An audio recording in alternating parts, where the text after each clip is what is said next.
정말 말도 안 되는 일이 일어났습니다. وكنت قلق انه في مرحله 사우디 왕세자의 발언에 전 세계가 발칵 뒤집혔다고 합니다. 심지어 그 자리에 있던 모두가 눈물을 흘리며 박수까지 치는 모습에 취재에 나간 기자들마저 당황했을 정도라고 하죠. 그건 바로 한국만이 할 수 있었던 이것 때문이라고 하는데요. 대체 무슨 일이 있었던 걸까요?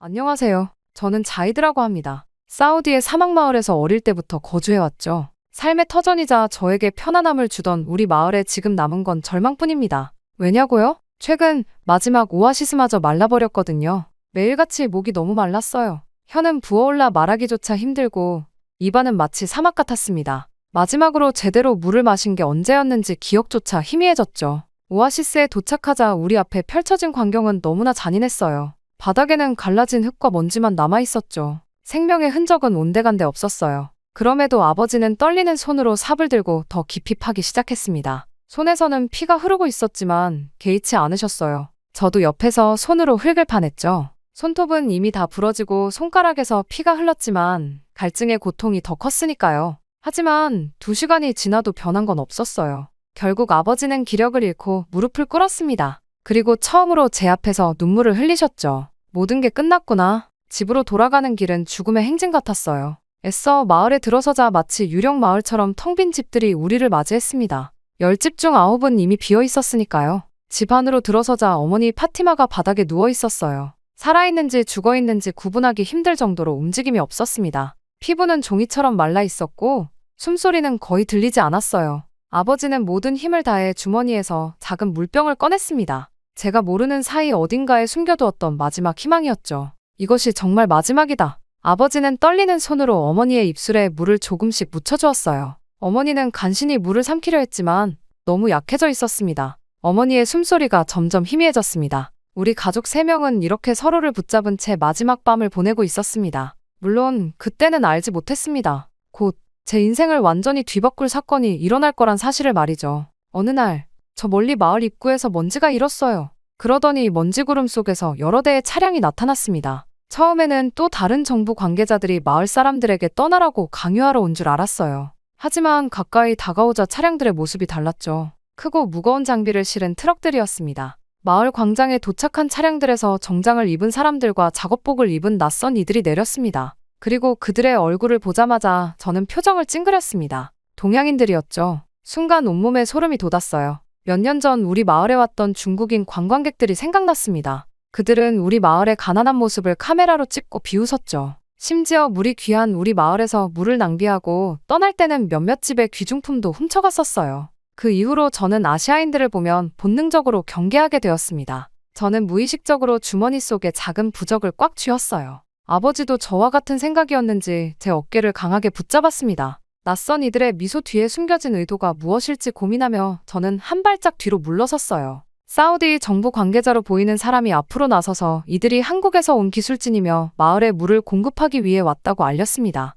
한국이라는 단어는 처음 들어봤어요. 중국과 가까운 나라겠지만 정확히 어디 있는지도 몰랐습니다. 그들이 우리 마을에 온 진짜 이유가 의심스러웠죠. 한국인들 중 한 명이 앞으로 나섰습니다. 그는 40대쯤 되어 보였고 단단한 체격에 자신감 있는 눈빛을 가지고 있었어요. 그가 자신을 박진호라고 소개했고 한국수자원공사 소속 엔지니어라고 했습니다. 저는 그를 쳐다보지 않고 고개를 숙였어요. 통역사가 그의 말을 아랍어로 옮겼고 마을 사람들 사이에서 웅성거림이 일었어요. 박 엔지니어는 계속해서 홍해의 바닷물을 담수화해서 이곳까지 공급하는 시스템을 구축할 것이며 한 달 안에 마을에 깨끗한 물이 흐르게 하겠다고 약속했습니다. 마을 주민들은 믿기지 않는다는 표정이었어요. 저도 그랬습니다. 바닷물을 마실 수 있는 물로 만든다고. 그것도 이 사막 한가운데서. 불가능한 약속처럼 들렸어요. 게다가 낯선 외국인들이 우리 마을에 들어와 이것저것 만지는 모습이 달갑지 않았습니다. 알리 아저씨가 바닷물은 소금물인데 어떻게 마실 수 있게 만드냐고 물었고 박 엔지니어는 웃으며 소금을 제거하는 기술이 있다고 설명했습니다. 역삼투압이라는 방식을 사용하며 한국에서는 이미 수십 년간 활용해온 기술이라고 했어요. 그 말이 진실인지 거짓인지 판단할 수 없었지만 우리에게는 선택의 여지가 없었습니다. 죽음 외에는 아무런 대안이 없었으니까요. 저는 그들을 몰래 지켜보기로 했어요. 자세히 관찰하면 그들의 진짜 의도를 알 수 있을 거라 생각했습니다. 마을 광장 구석에 서서 그들의 움직임을 지켜봤죠. 박 엔지니어가 저를 발견하고 다가왔어요. 저는 움찔하며 한 걸음 물러섰습니다. 그가 제 이름을 물었지만 처음에는 대답하지 않았어요. 하지만 그의 눈빛에는 이상하게도 진심이 담겨 있는 것 같았습니다. 마지못해 제 이름을 말했고 박 엔지니어는 자신을 믿어보라며 이 마을의 생명을 다시 불어넣을 거라고 말했어요. 그의 눈빛이 저를 설득했습니다. 그 순간 희망이라는 감정이 조금씩 생겨났어요. 한국 기술팀은 정말 빠르게 움직였죠. 그날 오후부터 마을 주변을 측량하기 시작했고 커다란 텐트를 설치했습니다. 밤새 불이 켜져 있었어요. 그들은 쉬지 않고 일했습니다. 우리를 속이려는 사람들이라면 이렇게 열심히 일하지는 않을 거라는 생각이 들었어요. 다음 날 아침, 어머니의 상태는 여전히 위태로웠어요. 놀랍게도 박 엔지니어가 우리 집을 찾아와 작은 물통을 건네주었습니다. 그것은 그들이 가져온 비상용 물이었죠. 처음에는 의심스러웠지만 어머니의 상태가 급했기에 받아들였습니다. 아버지는 감사의 눈빛으로 물통을 받았고 어머니는 조금씩 물을 마시며 색이 돌아오기 시작했어요. 박 엔지니어는 제게 그들의 일을 도와달라고 제안했습니다. 마을과 그들 사이의 다리가 되어주면 좋겠다고 했어요. 여전히 의심이 완전히 사라진 것은 아니었지만 어머니를 도와준 그의 선의에 조금씩 마음이 열렸습니다. 조심스럽게 수락했고 그와 함께 작업 현장으로 향했어요. 그곳에서 거대한 기계들과 파이프들을 보았습니다. 한국 기술자들은 밤낮으로 일했어요. 이 사람들이 정말 바닷물을 마시는 물로 바꿀 수 있을지 의문이 들었지만 그들의 진지함과 열정을 보며 조금씩 믿음이 생겨났습니다. 한 주가 지나자 마을에는 변화가 생겼어요. 떠났던 사람들 중 일부가 소문을 듣고 돌아오기 시작했죠. 저도 조금씩 박 엔지니어와 한국 기술진들에 대한 경계심을 내려놓기 시작했습니다. 그들은 이전에 만났던 아시아인들과는 달랐어요. 죽어가던 마을이 다시 숨을 쉬기 시작했고 저는 박 엔지니어를 통해 처음으로 한국이라는 나라에 대해 알게 되었습니다. 그들이 가져온 희망의 씨앗이 우리 마을에 그리고 제 마음속에 조금씩 뿌리내리기 시작했죠. 그들이 가져온 희망의 씨앗은 곧 마을 전체에 퍼져나갔어요. 한국 기술진의 본격적인 작업이 시작된 것입니다. 더 많은 거대한 장비들이 도착한 날, 마을 전체가 구경하러 나왔어요. 저도 이제는 조금 경계심을 내려놓고 박 엔지니어를 따라다니며 모든 과정을 지켜봤죠.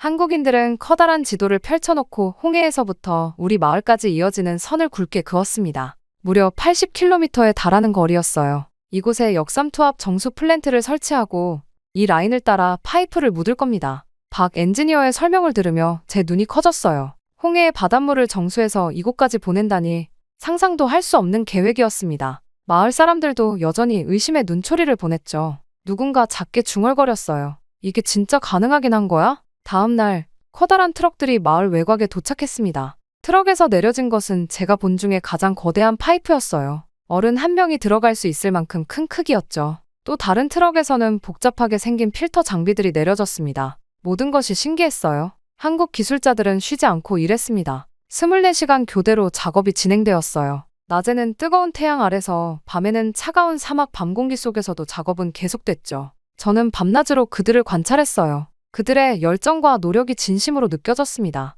하지만 곧 예상치 못한 문제가 발생했어요. 사막 지형이 예상보다 훨씬 단단했습니다. 파이프를 묻기 위해 땅을 파는 작업이 거의 불가능할 정도였어요. 기계가 고장 나기 시작했고 작업 속도는 크게 늦어졌습니다. 이대로는 계획대로 진행할 수 없어요. 땅이 너무 단단합니다. 기술팀의 보고를 받은 박 엔지니어의 얼굴이 어두워졌어요. 하지만 곧 그는 결단력 있게 말했습니다. 더 강력한 장비를 요청하고 필요하다면 인력을 2배로 늘리겠습니다. 이 기술이 실패하면 마을은 영원히 사라질 겁니다. 그의 단호한 표정에 저도 감명받았어요. 매일 밤 기술자들은 텐트에 모여 새로운 해결책을 찾기 위해 회의했습니다. 저는 그들에게 물과 음식을 가져다주며 도왔죠. 처음에는 경계했던 마음이 점점 존경심으로 바뀌어 갔어요. 일주일 후 홍해 쪽에서 대형 굴착기가 추가로 도착했습니다. 한국에서 급히 보낸 특수 장비였어요. 작업은 다시 속도를 내기 시작했죠. 저는 가끔 멀리 홍해 쪽으로 가서 공사 현장을 구경했습니다.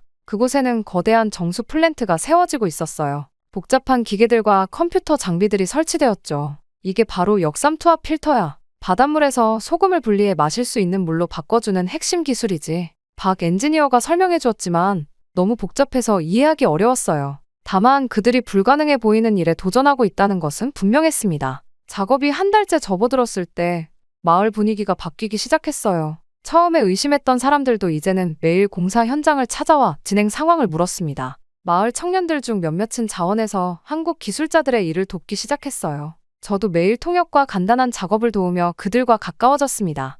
파이프라인의 절반이 완성되었을 때 마을에 작은 축하 행사가 열렸어요. 한국 기술자들과 마을 사람들이 함께 음식을 나누고 이야기를 나눴죠. 그동안의 어려움과 성과를 함께 축하하는 시간이었습니다. 처음에는 의심했지만 이제는 믿어요. 우리 마을에 정말 물이 올 것 같습니다. 알리 아저씨의 말에 많은 사람들이 고개를 끄덕였어요. 희망의 씨앗은 이제 마을 전체에 뿌리 내리고 있었습니다. 그리고 저는 한국 기술자들의 헌신과 노력을 통해 새로운 세계와 가능성을 보기 시작했어요. 그리고 드디어 기다리던 그날이 왔어요. 공사가 완료되고 첫 탐수와 플랜트 시험 가동이 시작되는 날이었죠. 아침부터 마을 전체가 들썩였습니다. 오랜 기다림 끝에 물을 볼 수 있다는 기대감으로 모두의 얼굴에 긴장과 설렘이 교차했어요. 마을 중앙 광장에는 커다란 파이프와 밸브가 설치되었습니다. 홍해에서부터 80km를 달려온 물의 마지막 관문이었죠. 주민들은 하나둘 모여들기 시작했어요. 어린아이부터 노인까지 마을에 남아있는 모든 사람들이 모였습니다.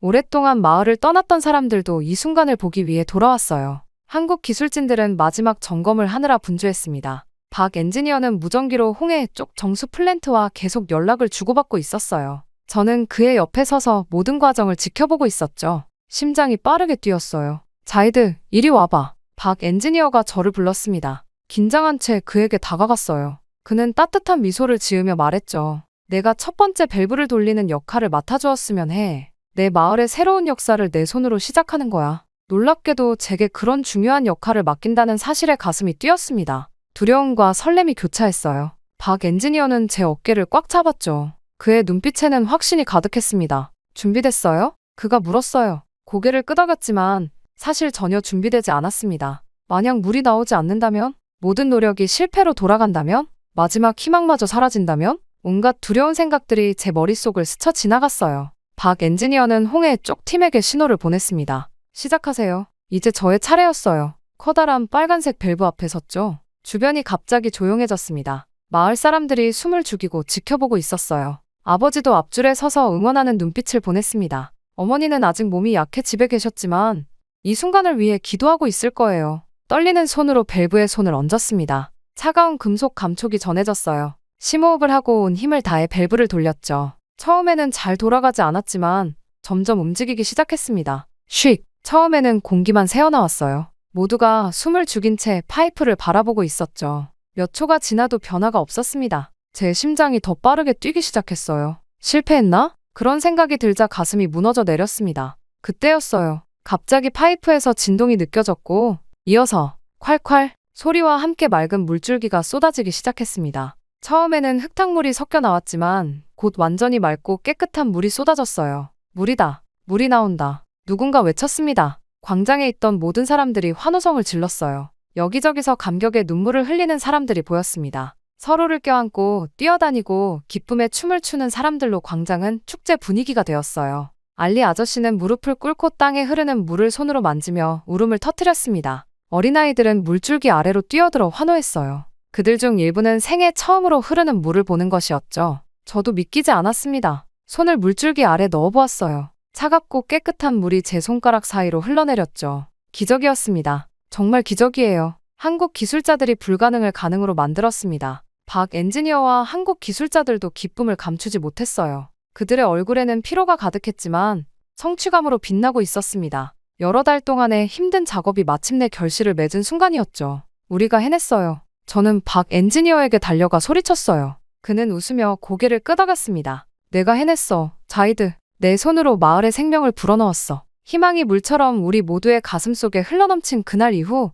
마을은 완전히 달라졌어요. 하지만 가장 크게 변한 건 바로 저였습니다. 기적 같은 물의 등장을 직접 경험하면서 제 마음속에 새로운 꿈이 자라나기 시작했죠. 나도 이런 기술을 배우고 싶어요. 박 엔지니어에게 제 마음을 털어놓았습니다. 그는 놀란 듯 저를 바라보더니 이내 따뜻한 미소를 지었어요. 그의 눈빛에서 제 미래가 보이는 것 같았습니다. 진지하게 원한다면 내가 도와줄 수 있어. 그날부터 저는 박 엔지니어의 그림자가 되었죠. 아침부터 밤까지 그를 따라다니며 모든 것을 관찰했어요. 처음에는 많은 것이 이해되지 않았습니다. 복잡한 도면과 기계들, 낯선 용어들이 저를 혼란스럽게 했죠. 하지만 포기하지 않았어요. 박 엔지니어는 인내심을 가지고 저에게 물이 어떻게 만들어지는지 하나하나 설명해 주었습니다. 어느 날 그는 저를 홍해 옆에 지어진 거대한 담수화 플랜트로 데려갔어요. 이게 바로 우리의 심장부야. 여기서 바닷물이 마실 수 있는 물로 변하지. 플랜트 내부는 거대한 기계들과 파이프, 필터 시스템으로 가득했습니다. 박 엔지니어는 중앙 제어실로 저를 안내했어요. 수많은 컴퓨터 모니터와 제어 패널이 있었죠. 이건 마법 같아요. 제가 감탄하며 말했습니다. 박 엔지니어는 고개를 저었어요. 이건 마법이 아니라 과학이야. 자이드. 인간의 지식과 노력으로 만들어낸 기술이지. 그는 작은 모형을 꺼내 역삼투압 필터 시스템의 원리를 설명해 주었습니다. 바닷물이 특수 필터막을 통과하면서 소금과 불순물이 걸러지고 순수한 물만 남는 과정이었죠. 저는 처음으로 과학의 힘에 완전히 매료되었어요. 이 기술은 어떻게 발전시켰나요? 궁금해서 물었습니다. 박 엔지니어의 눈빛이 잠시 멀리 보는 듯했어요. 우리 한국도 옛날에는 가난했고 깨끗한 물이 부족했어. 많은 사람들이 오염된 물 때문에 병들었지. 하지만 우리는 포기하지 않고 기술을 개발했어. 이제 우리가 다른 나라를 돕는 차례가 된 거야. 그의 말에 깊은 감동을 받았어요. 그날 저녁 박 엔지니어는 제게 작은 필터 모형을 선물해 주었습니다. 직접 만져보고 들여다볼 수 있는 모형이었죠. 저는 밤늦게까지 그것을 살펴보며 원리를 파악하려 노력했어요. 다음 날 박 엔지니어가 필터 교체 작업을 하는 것을 도울 기회가 생겼습니다. 직접 손으로 필터를 만지며 작업하는 과정은 너무나 신기했어요. 가장 놀라운 건 제가 이해하기 시작했다는 점이었죠. 자이드, 넌 이런 일에 재능이 있어. 박 엔지니어가 제 어깨를 두드리며 말했습니다. 그의 말에 용기를 얻어 제 꿈을 고백했어요. 저도 한국에서 공부하고 미래에 이 기술을 배워 우리 마을을 지키고 싶어요. 박 엔지니어는 잠시 생각에 잠겼다가 말했습니다. 그런 열정이 있다면 분명 기회가 올 거야. 내가 도울 수 있는 방법을 찾아볼게. 그날 이후로 저는 더욱 열심히 공부했어요. 한국 기술자들이 가져온 책과 자료들을 밤늦게까지 보며 영어도 배우기 시작했습니다. 제 미래의 꿈을 위한 첫걸음이었죠. 어느 날 박 엔지니어가 작은 태블릿 컴퓨터를 들고 저를 찾아왔어요. 화면에는 서울의 대학교 캠퍼스 사진이 펼쳐져 있었습니다. 자이드, 내년에 우리 회사에서 국제 장학생을 뽑을 계획이 있어. 내가 열심히 준비한다면 좋은 기회가 될 거야. 그 순간 제 눈빛이 달라졌다고 합니다. 이제 저는 단순한 마을 소년이 아니었어요. 세계를 향해 나아갈 준비가 된 꿈을 품은 청년이 되어 있었죠. 아버지에게 제 꿈을 이야기했을 때 그는 처음으로 제 어깨를 꽉 안아주셨습니다. 내가 우리 마을의 미래를 이어갈 거구나. 이제 저는 매일 아침 물이 흐르는 광장에서 하루를 시작합니다. 그리고 언젠가 제가 더 많은 사막 마을의 생명의 물을 가져다 줄 날을 꿈꾸죠. 한국의 기술로 변화된 우리 마을처럼 저도 누군가의 삶을 변화시키고 싶습니다. 한국의 기술로 변화된 우리 마을은 날이 갈수록 놀라운 모습으로 바뀌어 갔어요. 처음 물이 흘러온 지 몇 달이 지나자 마을 전체가 완전히 다른 모습이 되었습니다. 떠났던 사람들이 하나둘 돌아오기 시작했죠. 소문을 들은 인근 마을 사람들도 찾아왔어요. 깨끗한 물이 마을 곳곳으로 공급되면서 모든 것이 살아났습니다. 집집마다 수도관이 연결되었고 마을 주민들은 직접 집에서 물을 틀어 사용할 수 있게 되었어요. 새롭게 설치된 수도에서 물이 나오는 것을 보고 환호하는 주민들의 모습은 아직도 제 마음속에 선명합니다. 이제 물통을 들고 오아시스까지 가지 않아도 돼. 아이들은 더 이상 물을 기르러 먼 길을 갈 필요가 없었어요. 그 시간에 학교에 다니고 공부할 수 있게 되었죠. 마을 학교도 다시 문을 열었습니다. 가장 놀라운 변화는 마을 외곽에 생긴 작은 농장들이었어요. 농사가 다시 시작된 것입니다. 처음에는 작은 텃밭에 채소를 심는 정도였지만 점점 규모가 커졌어요. 오래전에 죽었다고 생각했던 종려나무들도 새 잎을 틔우기 시작했습니다. 마을 전체가 조금씩 푸르게 변해갔어요. 어느 날 저는 박 엔지니어와 함께 마을 광장 벤치에 앉아 물이 흐르는 분수대를 바라보고 있었습니다. 분수대 주변에서 뛰놀며 물장난치는 아이들의 웃음소리가 마을에 가득했어요. 이제 우리는 영원히 물 걱정을 안 해도 되는 거죠? 궁금해서 물었습니다. 박 엔지니어는 잠시 생각에 잠겼다가 미소 지었어요. 이 기술은 지속될 거야. 하지만 내가 미래를 책임져야 해. 그의 말뜻을 곰곰이 생각해봤습니다. 기술은 있지만 그것을 유지하고 발전시키는 것은 결국 사람의 몫이라는 거겠죠. 저는 그의 말에 고개를 끄덕였어요. 마을 광장에는 작은 기념비가 세워졌습니다. 물이란 생명입니다. 그리고 한국이 생명을 주었습니다. 우리 마을 사람들이 한국에 감사하는 마음을 담아 만든 것이었어요. 저는 종종 그 기념비 앞에 서서 환하게 웃곤 합니다. 죽어가던 마을이 다시 생기를 찾은 모습을 보는 것은 매일이 기적 같았죠. 이제 저희 마을은 사우디 전역에서 주목받는 곳이 되었어요. 담수화 기술의 성공 사례로 여러 관계자들이 견학을 오기도 합니다. 물의 가치를 아는 사람들에게 이보다 더 큰 선물은 없을 거예요. 그리고 저는 이 선물을 더 많은 곳에 전하는 꿈을 이루게 되었습니다. 박 엔지니어의 도움으로 한국 정부 장학금을 받게 되었고 서울대학교 환경공학과에 입학했어요. 낯선 나라에서의 첫걸음은 두렵기도 했지만 제 가슴속에는 더 큰 꿈이 자라고 있었죠. 이후 서울에서의 5년은 제 인생을 완전히 바꿔놓았습니다. 한국어를 배우고 최첨단 물 정화 기술을 공부했어요. 밤새 실험실에서 연구하며 새로운 필터 시스템 개발에 참여하기도 했죠. 졸업할 때는 교수님들로부터 가장 열정적인 학생이라는 평가를 받았습니다. 학업을 마친 후 저는 고향으로 돌아왔어요. 사우디 정부는 저에게 놀라운 제안을 했습니다. 중동 전역에 깨끗한 물을 공급하는 대규모 프로젝트의 책임자가 되어달라는 것이었죠. 한국에서 배운 기술과 경험을 바탕으로 저는 자신 있게 그 역할을 맡았어요. 우리 마을을 시작으로 사우디 전역의 물 부족 지역의 담소화 시스템을 구축했습니다. 한국 기술자들과 사우디 기술자들이 함께 일하는 모습은 저에게 큰 자부심을 주었어요. 과거 저를 가르쳤던 박 엔지니어는 이제 제 동료가 되어 있었죠. 프로젝트가 성공적으로 진행되면서 저는 더 큰 꿈을 꾸기 시작했습니다. 어느 날 밤, 사막의 밤하늘을 바라보며 결심했어요. 아프리카로 가야겠다. 물이 부족한 곳 어디든 희망을 전하겠다. 과거 한국이 저희 마을에 도움을 주었듯 이제는 제가 다른 나라를 돕고 싶었습니다. 사우디와 한국의 공동 지원으로 아프리카 물 부족 지역 개발 프로젝트가 시작되었고 저는 그 첫 번째 팀의 리더가 되었어요. 오늘 저는 비행기를 타고 아프리카로 향하고 있습니다. 창밖으로 보이는 사막 위로 석양이 내려앉고 있어요. 손 안에는 작은 밸브 하나가 들려 있습니다. 처음 우리 마을에 물이 흐르기 시작했을 때 제가 돌렸던 그 밸브의 일부죠. 박 엔지니어가 떠나기 전 선물로 준 것입니다. 이 작은 밸브를 바라보며 모든 것이 시작된 그날을 떠올려 봅니다. 한 방울의 물이 우리 마을을 살렸고 저의 인생을 바꿨어요. 이제는 제가 그 한 방울의 물을 더 많은 곳에 전할 차례입니다. 비행기 창밖으로 사막 위에 별들이 떠오르기 시작했어요. 그 빛나는 별들을 바라보며 마음속으로 다짐합니다. 물 한 방울이 세상을 바꿀 수 있다. 이제 내가 생명의 물을 전하는 사람이 될 거야. 저는 더 이상 물을 찾아 헤매던 사막의 소년이 아닙니다. 이제는 물을 만들고 나누는 사람이 되었어요. 그리고 이 여정은 이제 막 시작되었습니다. 충격적인 일이 일어났습니다. 최근 뉴욕타임즈 유명 미식 평론가의 기사로 요식업계가 뒤집어졌다고 합니다. 이 기사는 국제 미식계에 큰 파장을 불러일으켰으며 많은 이들의 호기심을 자극하고 있다고 하는데요. 다른 유명 셰프마저 한국 음식이야말로 사람을 살리는 음식이다 라고 주장했을 정도라고 하죠. 대체 무슨 일이 있었던 걸까요? 안녕하세요. 저는 뉴욕타임즈의 미식평론가 소피아 로렌스입니다. 20년간 최고의 레스토랑을 평가해왔죠. 주로 유럽과 미국의 파인 다이닝을 다뤄왔습니다. 서양 요리야말로 미식의 기준이라고 평생을 생각해왔었죠. 때문에 제 칼럼에서 아시아 음식을 다룬 적은 거의 없었습니다. 솔직히 말하면 아시아 음식은 서양 요리에 비해 조리법이 단순하고 깊이가 없다고 생각했죠. 특히 한국 음식은 더했어요. 빨간 고추장, 매운 김치, 강한 마늘향. 너무 자극적이고 투박하다고 여겼습니다. 보기에도 좋지 않고요. 특히 한국인들의 위생관념은 최악이죠. 밥을 먹을 때 덜어먹지 않고 한 그릇에 먹던 숟가락을 푹푹 넣으면서 서로의 침을 공유하잖아요. 얼마나 원시적인지. 보자마자 입맛이 뚝 떨어질 정도더군요.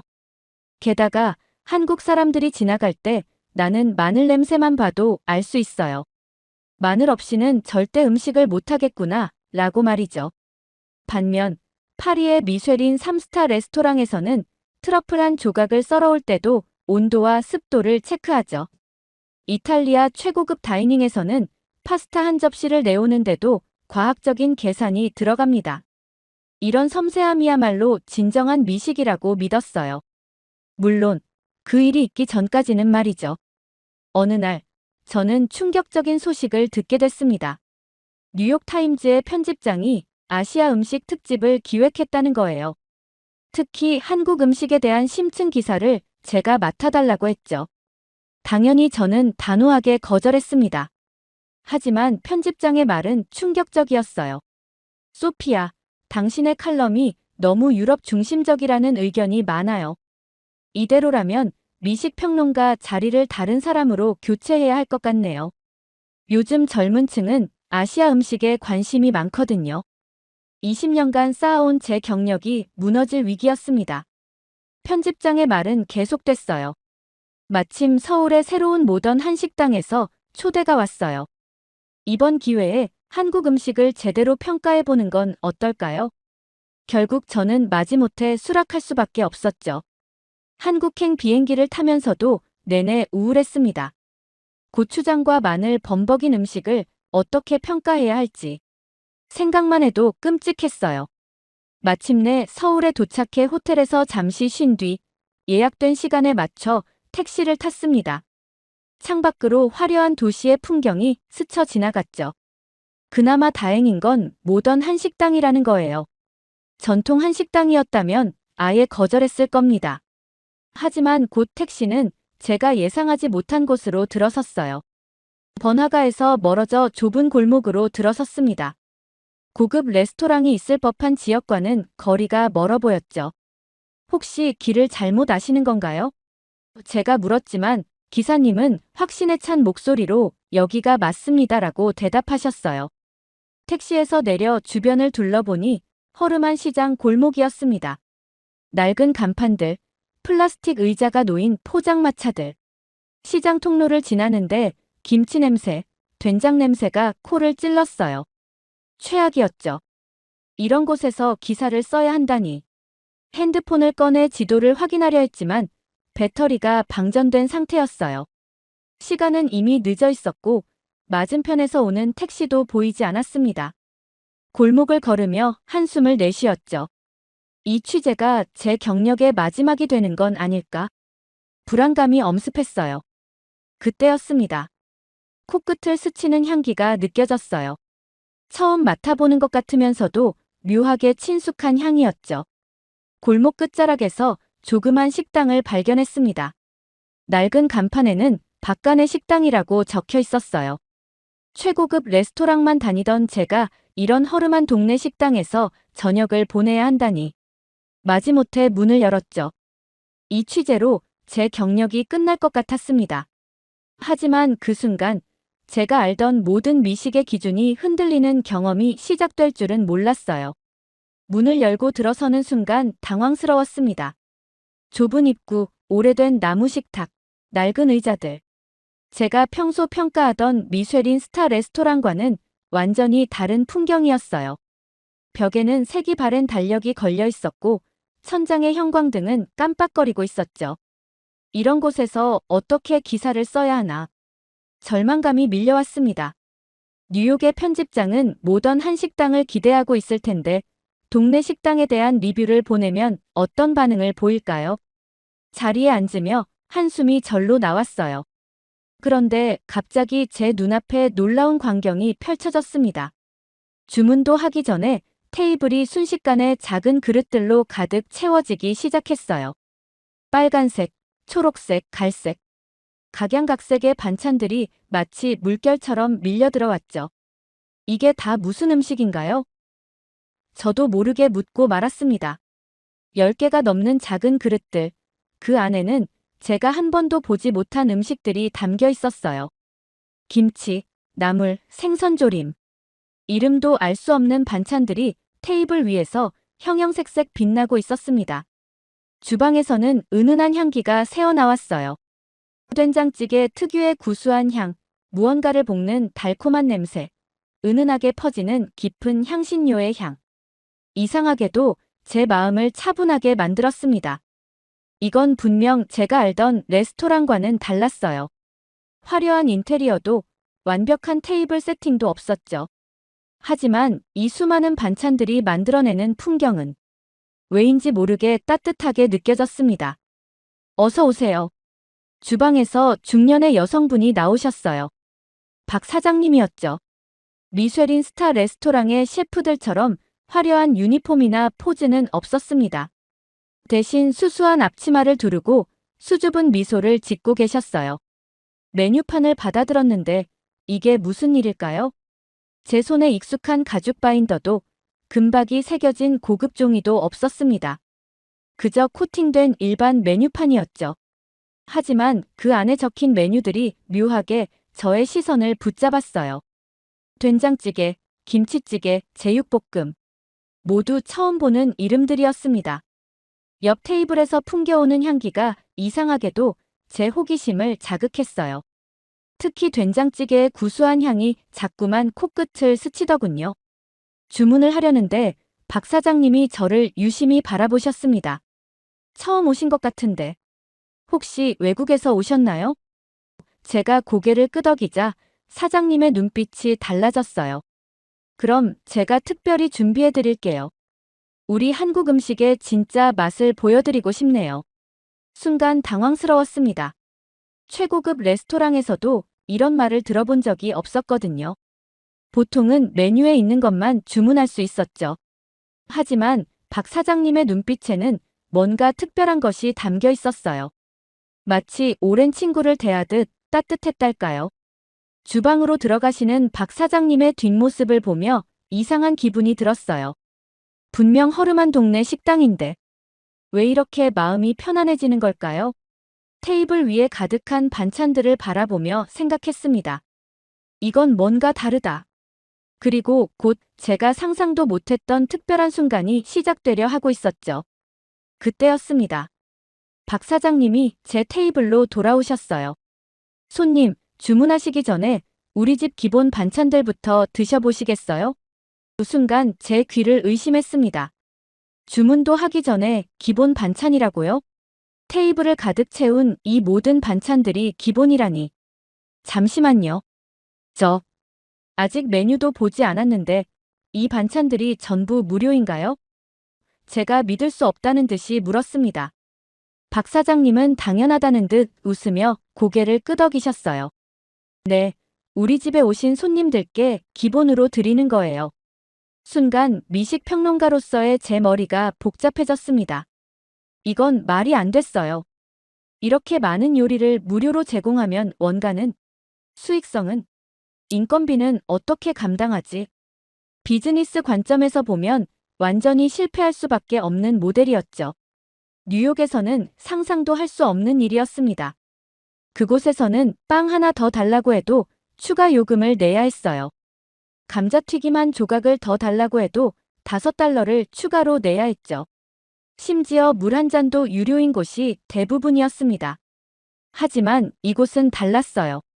주문한 음식도 나오기 전에 10가지가 넘는 반찬들이 무료로 제공되고 있었죠. 신선한 김치, 고소한 멸치볶음, 따뜻한 계란말이, 간이 밴 무나물. 하나하나가 정성스럽게 만들어진 요리였습니다. 사장님, 도저히 이해가 안 되는데요. 이렇게 하면 장사가 될 리가 없잖아요. 제 목소리에는 당혹감이 묻어났습니다. 이 많은 반찬을 공짜로 주시면 원가가 너무 높아질 텐데. 수익은요? 인건비는 어떻게 감당하시나요?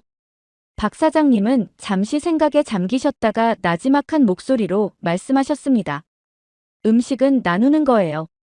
손님들께 맛있는 걸 대접하는 게 중요하지, 돈을 따지는 게 우선은 아니에요. 그 말씀의 순간 할 말을 잃었습니다.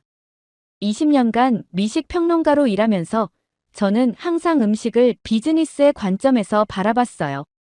원가율, 수익성, 가격 대비 가치.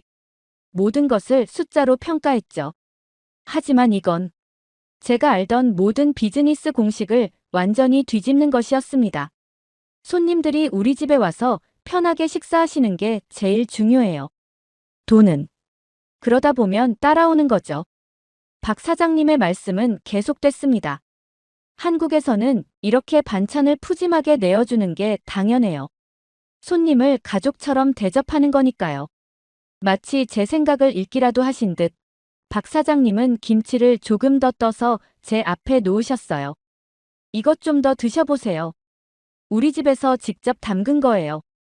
그 순간 제 머릿속의 모든 계산기가 멈춰버렸습니다.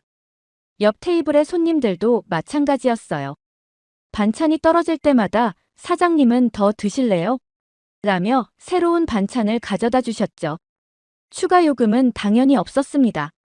오히려 더 맛있게 드시라며 환한 미소와 함께 서비스하시는 모습이었어요. 여기 김치찌개 더 우려낸 국물 좀 드셔보세요. 이 나물 새로 무쳤는데 한번 맛보세요. 메인 요리를 주문하기도 전인데 박 사장님의 서비스는 계속됐습니다. 그런데 이상하게도 그것이 과하게 느껴지지 않았어요. 마치 오랫동안 알고 지낸 이웃집 어른이 챙겨주시는 것 같은 느낌이었죠.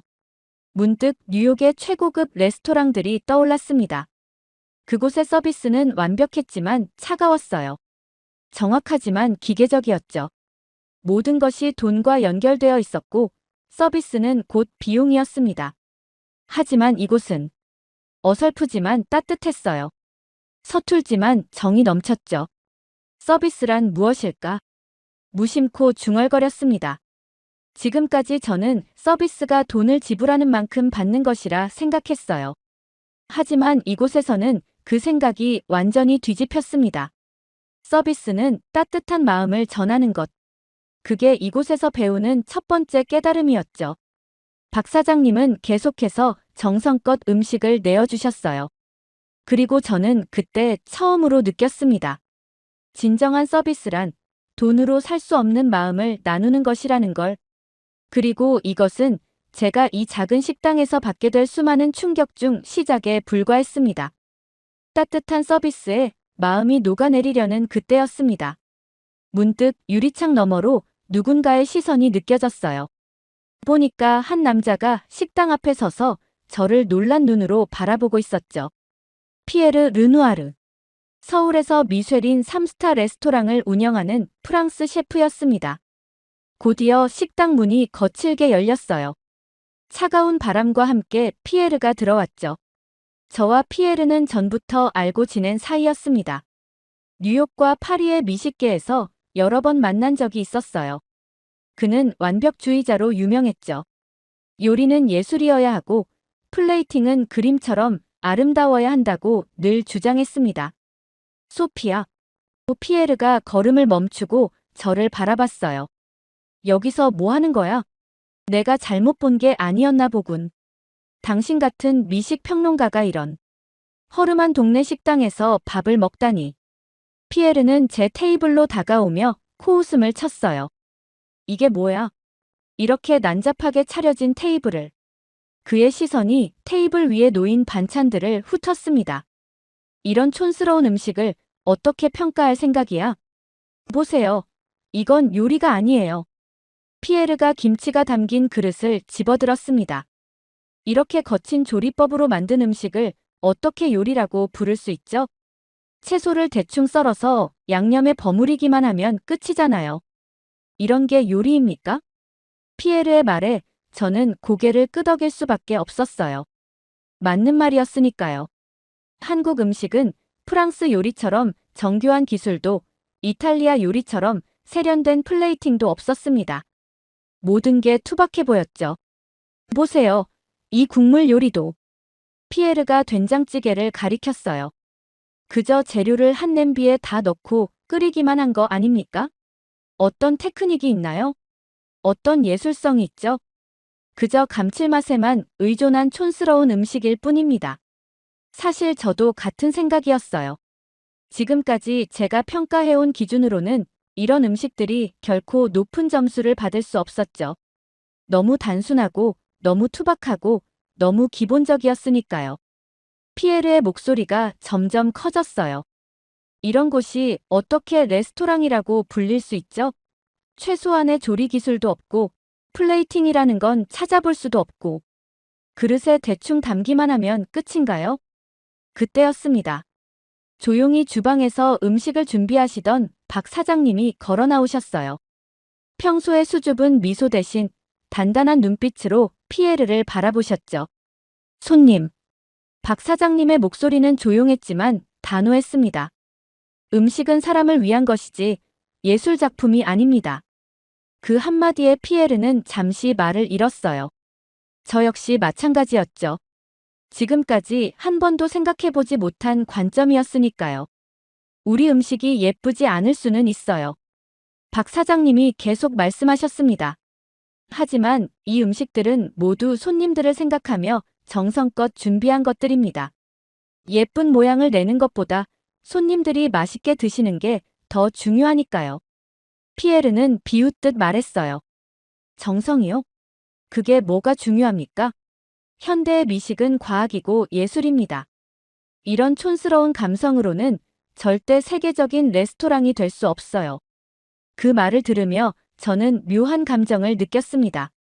불과 몇 시간 전만 해도 저는 피에르의 의견에 100% 동의했을 거예요. 하지만 지금은 왠지 그의 말이 공허하게 들렸습니다. 세계적인 레스토랑이 되는 게 중요할까요? 박 사장님이 부드럽게 미소 지으며 말씀하셨어요.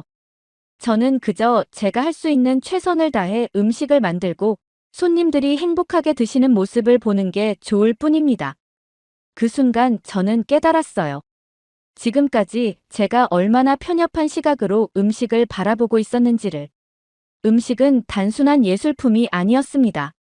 그것은 사람과 사람을 이어주는 따뜻한 매개체였죠. 피에르는 여전히 뭐라고 말을 하고 있었지만 제 귀에는 들리지 않았어요.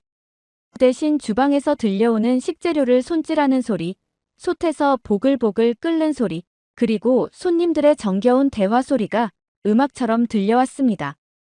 피에르가 떠난 후 식당은 다시 조용해졌습니다. 하지만 제 마음은 그 어느 때보다 시끄러웠어요. 눈앞의 음식들을 바라보며 깊은 생각에 잠겼죠. 지금까지 제가 평가해온 모든 기준이 흔들리는 것 같았습니다. 천천히 숟가락을 들어 된장찌개를 한 숟갈 떴어요. 피에르의 말대로 이건 분명 투박한 요리였죠. 하지만 국물에서 피어오르는 김을 바라보며 문득 다른 시선으로 보게 됐습니다. 시간을 들여 정성스레 우려낸 국물, 하나하나 손질된 재료들. 첫 숟갈을 입에 넣는 순간이었어요. 갑자기 저도 모르게 눈시울이 붉어졌습니다. 어릴 적 기억이 불현듯 떠올랐거든요. 제가 10살 때쯤이었을까요? 아버지가 해주시던 수프 냄새가 생각났습니다. 그때 아버지는 바쁜 회사 생활 중에도 주말마다 저를 위해 수프를 끓여주셨어요. 완벽한 레시피도 화려한 플레이팅도 없었죠. 하지만 그 수프는 세상에서 가장 맛있었습니다. 지금 이 된장찌개에서 느껴지는 것도 그때와 같은 마음이었어요. 이건 단순한 맛이 아니구나. 저도 모르게 중얼거렸습니다. 이 음식에는 기술 이상의 무언가가 담겨 있었어요. 오랜 시간 쌓인 경험과 누군가를 위하는 마음. 그것이 맛이 되어 우러나오고 있었죠. 천천히 반찬들을 하나씩 맛보기 시작했습니다. 김치 한 조각을 집어들었어요. 예전에는 그저 자극적인 맛이라고만 생각했던 김치가 이제는 다르게 느껴졌죠. 배추 하나하나를 정성스레 절이고 양념을 버무리고 시간을 들여 발효시키는 과정. 그 모든 순간에 사람의 손길이 담겨 있었습니다. 할머니, 이거 맛있지? 옆 테이블에서 들려온 목소리에 고개를 돌렸어요. 할머니 한 분이 어린 손주에게 반찬을 정성스레 골라주고 계셨죠. 이건 할머니가 직접 담근 거야. 우리 손주 입맛에 딱 맞지? 그 모습을 보며 가슴 한켠이 따뜻해졌습니다. 이런 게 음식의 본질이 아닐까 하는 생각이 들었어요. 최고급 레스토랑에서는 절대 볼 수 없는 광경이었죠. 하지만 이런 소소한 순간에 진정한 음식의 가치가 있는 것 같았습니다. 나물 한 점을 집어들었어요. 평소라면 너무 단순하다고 평가했을 음식인데 이제는 달랐습니다. 이 나물을 데치고 무치고 간을 맞추는 모든 과정에 누군가의 경험과 정성이 깃들어 있다는 걸 느낄 수 있었어요. 이제야 알 것 같아. 숟가락을 내려놓으며 생각했습니다.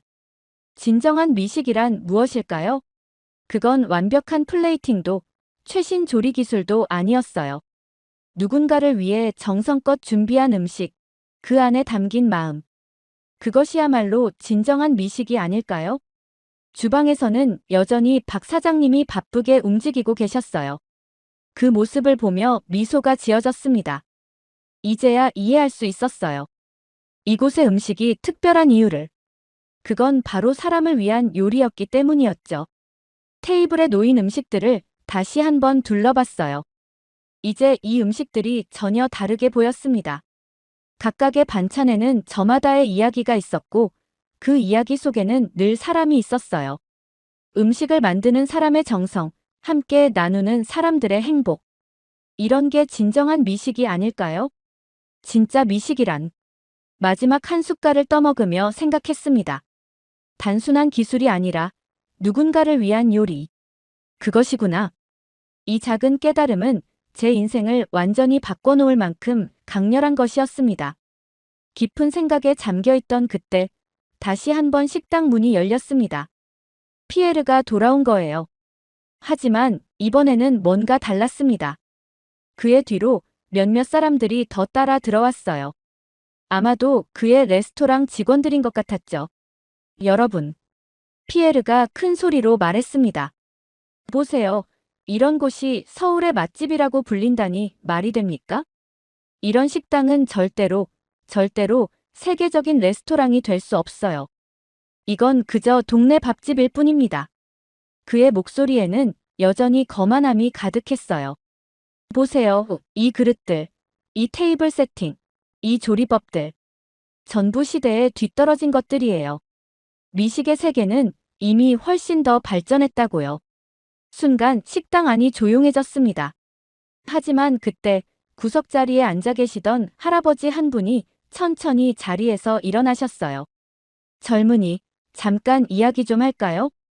할아버지의 목소리는 부드러웠지만 어딘가 힘이 있었습니다. 내가 이 식당을 처음 왔던 건 30년 전이요. 그때도 이 자리에서 박 사장 어머님이 음식을 하셨지. 그때나 지금이나 이곳은 변함없이 우리에게 집 같은 곳이었소.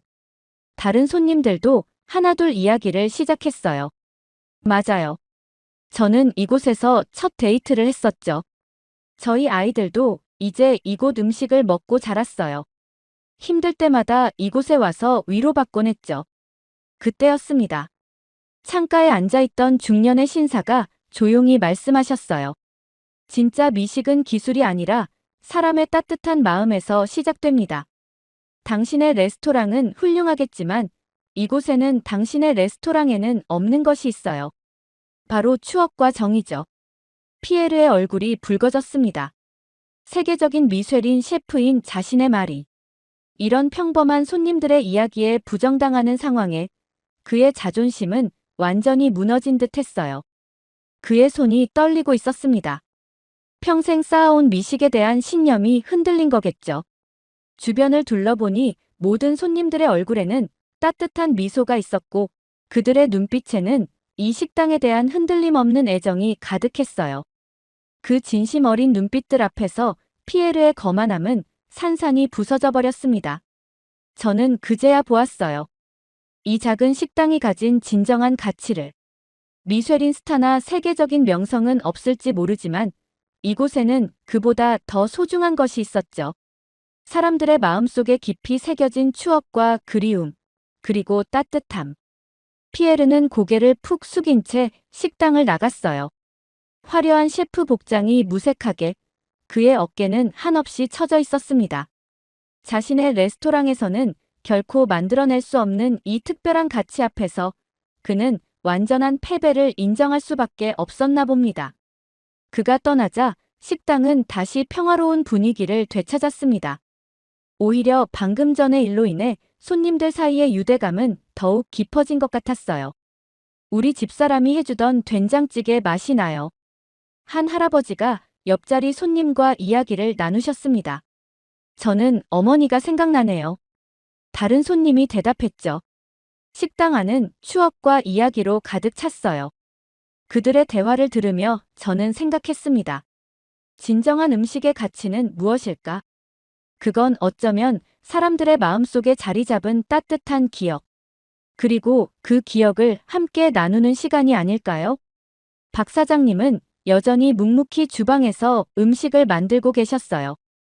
하지만 이제 그 모습이 전혀 다르게 보였습니다. 그곳에서는 단순한 요리가 아닌 수많은 사람들의 추억과 행복이 만들어지고 있었으니까요. 식당의 분위기가 다시 평화로워진 후 저는 마지막 숟가락을 들었습니다. 이제 이 특별한 시간도 끝나가는구나 하는 생각에 왠지 아쉬움이 밀려왔어요. 지갑을 꺼내며 계산대로 향했죠. 계산할게요. 제가 말씀드리자 박 사장님은 잠시만 기다려달라는 듯 손짓을 하셨어요. 그리고는 주방으로 들어가셨다가 작은 유리잔을 들고 나오셨습니다. 은은한 갈색 빛깔의 음료가 담겨 있었죠. 이건 우리 집에서 직접 담근 식혜예요. 서비스입니다. 박 사장님이 따뜻한 미소와 함께 말씀하셨어요. 먼 곳에서 오신 손님이니까 따뜻한 거 한 잔 드시고 가세요. 순간 제 눈시울이 뜨거워졌습니다. 뉴욕의 최고급 레스토랑에서는 상상도 할 수 없는 일이었어요. 그곳에서는 모든 것이 메뉴에 있고 모든 것에 가격이 매겨져 있었죠. 후식 하나를 더 주문하려면 최소 $10는 더 지불해야 했습니다. 하지만 이곳은 달랐어요. 계산을 하려는 손님에게 오히려 한 잔의 음료를 더 내어주시는 이런 따뜻한 마음은 제가 지금까지 경험한 어떤 고급 레스토랑에서도 느껴보지 못한 것이었습니다. 조심스럽게 식혜를 한 모금 마셨어요. 달콤하고 그윽한 맛이 입안 가득 퍼졌습니다. 이건 단순한 음료가 아니었어요. 마치 오랫동안 기다려온 손님을 위해 정성껏 준비한 선물 같았죠. 문득 제가 평가했던 수많은 레스토랑들이 떠올랐습니다.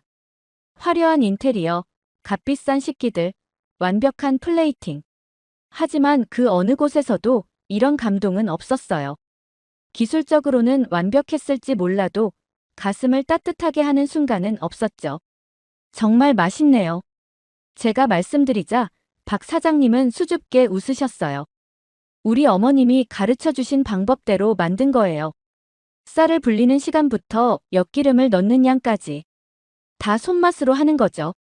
그 말씀에 또 한 번 깊은 깨달음이 찾아왔습니다. 미식이란 결국 사람을 위한 것이었어요. 완벽한 기술이나 화려한 장식이 아닌 누군가를 생각하는 마음.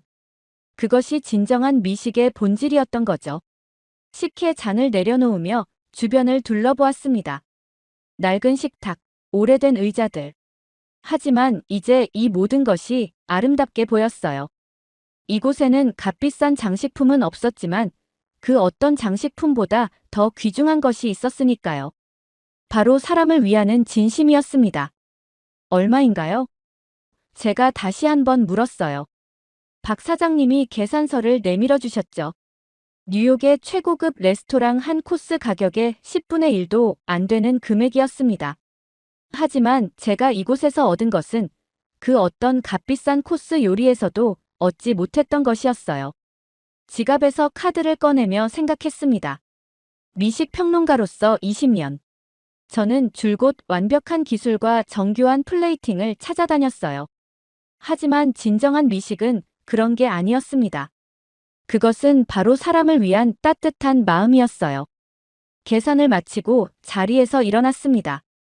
이제 이곳을 떠나야 하는데 마치 오랫동안 알고 지낸 이웃집을 떠나는 것 같은 아쉬움이 밀려왔어요. 그동안 제가 얼마나 많은 것을 놓치고 있었는지 이제야 깨달을 수 있었습니다. 뉴욕으로 돌아오는 비행기 안에서 저는 밤새 글을 썼습니다. 평소의 리뷰와는 완전히 다른 글이었어요. 화려한 미식 용어도 전문적인 평가 기준도 없었죠. 그저 제가 경험한 그 특별했던 순간들을 진심을 담아 써내려갔습니다. 미쉐린 스타가 놓치고 있는 것. 이 제목을 쓰면서 제 손이 떨렸어요. 20년 동안 미식의 최고 기준이라 여겼던 미쉐린 가이드에 대한 도전이었으니까요. 하지만 이제는 알았습니다. 우리가 진정으로 찾아야 할 것이 무엇인지를. 기사는 다음날 아침 뉴욕타임즈에 실렸어요. 편집장은 처음에 난색을 표했지만 제 글을 읽고는 생각을 바꿨다고 합니다. 이건 단순한 음식 평론이 아니라 우리가 잊고 있던 무언가를 일깨우는 글이군요. 라고 말씀하셨죠. 반응은 폭발적이었습니다. SNS에서는 제 기사가 폭발적으로 공유되기 시작했어요. 이것이 진정한 미식이다. 우리가 잃어버린 것을 찾았다. 전 세계의 독자들이 자신들의 추억이 담긴 음식 이야기를 댓글로 달기 시작했습니다. 특히 놀라웠던 건 유명 셰프들의 반응이었어요. 미쉐린 3스타 레스토랑의 셰프들이 하나둘 자신들의 요리 철학을 되돌아본다는 글을 올리기 시작했죠. 우리는 너무 기술에만 집중한 것은 아닐까? 음식의 본질을 잊고 있었던 건 아닐까? 한국의 음식 문화가 세계적인 주목을 받기 시작했습니다. 단순히 김치나 비빔밥 같은 음식 자체가 아니라 그 안에 담긴 정신, 사람을 위하는 마음, 나눔의 철학, 정성과 배려. 이런 가치들이 재조명되기 시작했어요. 세계적인 미식 잡지들이 앞다투어 한국의 소박한 식당들을 취재하기 시작했습니다. 골목골목의 작은 식당들, 시장 안의 오래된 가게들. 화려하지 않지만 진심이 담긴 그곳들이 새로운 미식 여행의 목적지가 되었죠. 제 책상 위에는 박 사장님이 주신 식혜가 놓여 있습니다. 한국에서 떠나기 전 사장님께서 작은 병에 담아주신 거예요. 가끔 그리울 때 드세요라는 말씀과 함께 매일 저녁 저는 그 식혜를 한 모금씩 마십니다. 달콤한 식혜를 마시며 생각해요. 진정한 미식이란 무엇일까? 그건 완벽한 플레이팅도, 값비싼 식기도, 화려한 인테리어도 아니었습니다. 누군가를 위해 정성껏 준비한 음식, 그 안에 담긴 따뜻한 마음. 그것이야말로 진정한 미식의 시작이었죠. 오늘도 저는 식혜를 한 모금 마시며 미소 짓습니다. 창밖으로 보이는 뉴욕의 화려한 야경과는 달리 제 마음속에는 작은 골목 어귀의 소박한 식당이 더 선명하게 남아있어요. 이제 저는 알게 되었습니다. 진정한 미식은 따뜻한 마음에서 시작된다는 것을. 그리고 그 따뜻함이야말로 우리가 음식을 통해 찾아야 할 가장 소중한 가치라는 것을 말이에요. 매일 밤 식혜 한 모금에 담긴 그 마음으로 저는 새로운 여정을 시작합니다. 이제는 더 이상 별이나 점수를 찾아다니지 않아요. 대신 음식에 담긴 진심을 찾아 세상의 작은 식당들을 여행하고 있답니다.